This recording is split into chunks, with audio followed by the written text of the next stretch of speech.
يا صباح الجمال.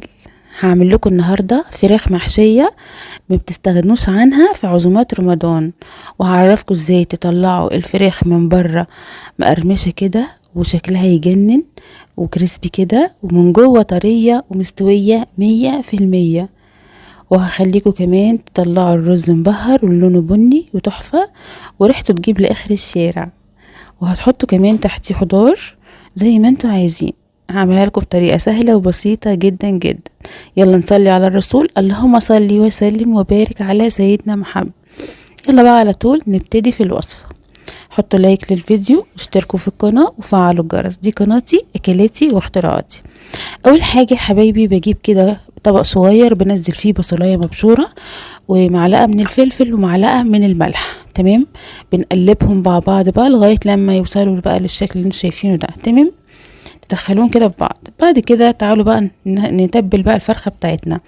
بعد ما غسلناها كويس بالليمون وبالدقيق وبالملح وشطفناها، تعالوا بقى نتبلها علشان احنا عايزينها بقى ايه.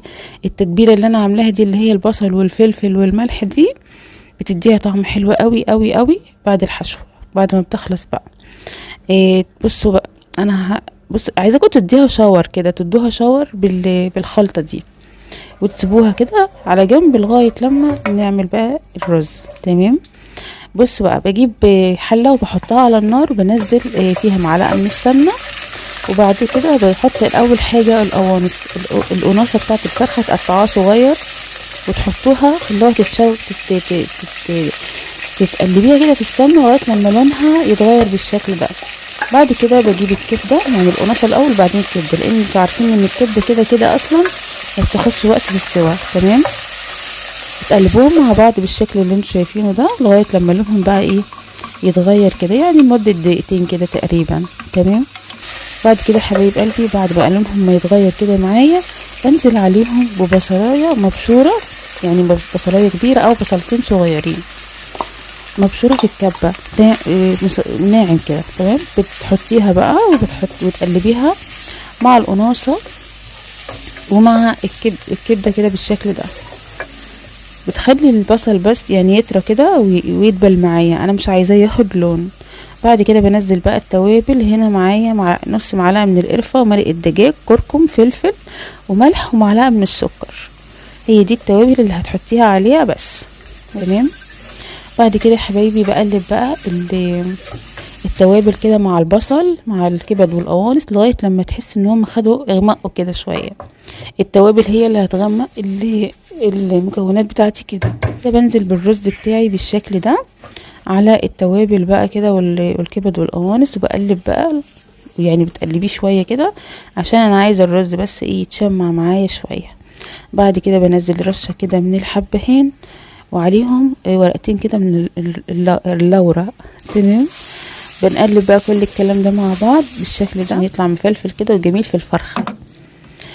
احنا مش هنحط كل الكمية دي طبعا في الفرخة، انا هحط نص الكمية دي في الفرخة ونص التاني هسويه في الحلة. بصوا يا حبايبي بقى، انا بحط هنا كوباية واحدة، يعني كوبايتين من الرز بنزل عليهم كوباية واحدة بس من المية.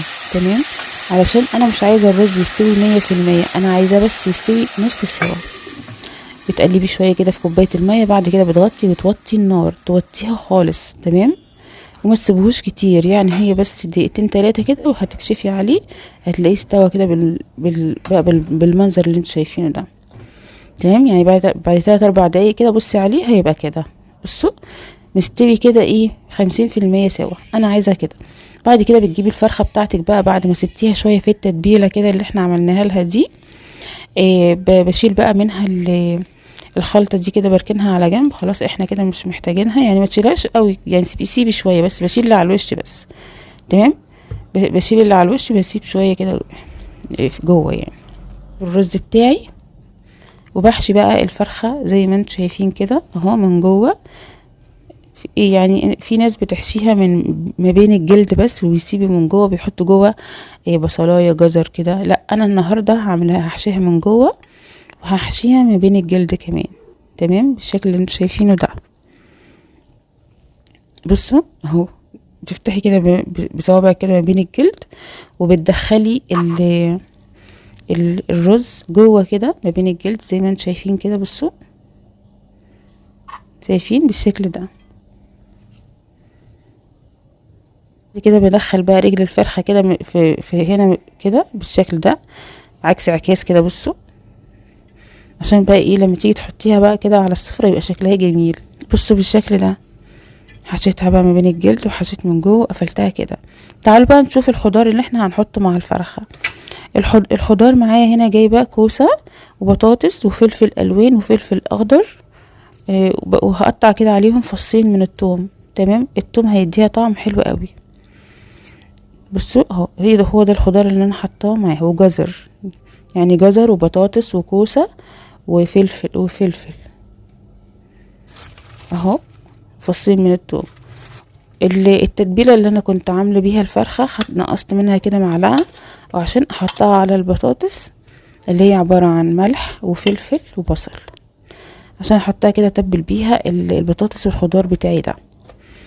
بس كده. بعد كده يا حبايبي بقى بجيب صينيه واجيب اكياس حراريه، طبعا كلكم عارفينها، دي متوفره دلوقتي في السوبر ماركت. انا النهارده هسويها في الكيس الحراري. تمام، بجيب كده الكيس اللي هو الحجم الكبير. تمام، قولي له عايزه اكبر حجم عشان لو الفرخه بتاعتي كبيره. بحط كده الخضار في الكيس من تحت. بعد كده بنزل عليه الفرخه بتاعتي، وبقفلها، يعني بظبطها كده على الخضار. شايفين انا عايزاها كده متظبطه على الخضار بالشكل ده. بصوا كده حبايبي، بجيب بقى بقفلها كده زي ما انتم شايفين، ليها قفل كده بيكون معاها، ده بيبقى معاها في الكيس بتاعها يعني. بقفلها كده، بضمهم على بعض واقفلها كده بالشكل اللي انتم شايفينه ده.